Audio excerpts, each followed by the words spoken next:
hlalani phasi madoda nincwadzise ukuthi nawu sekunebantwana ekhaya ubabona ngani ukuthi labantwana laba ngempela belisenze lakho. Listen to me very careful. Babike labantwana bonke bafolisa imfolo bafole la embi kwakho bese uthi kuyafana nicabuze uyaqala uyabaqabuza lo tata uthi uyaqabuza kuthula ukuthi ubhinye lo mlomo kubhekele eceleni kowathi ukuthi akusiko kwakho ke lo liveza nje ligoya lokho lo nina ukushaya ngemfe iphinziwe ukutalele kwalenye inkunzi kungako nje kuyaliva leliphunga ukuthi ayikhona awusuye uyise wena ingako na uthi ufuna ukucabuza ubhinya lo mlomo ubala ukuthi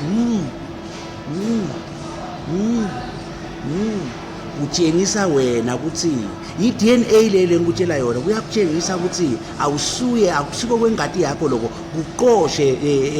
livezandebe lelo ligoya qosha kona uqoshe nalo nina inkosi yamsayibusise.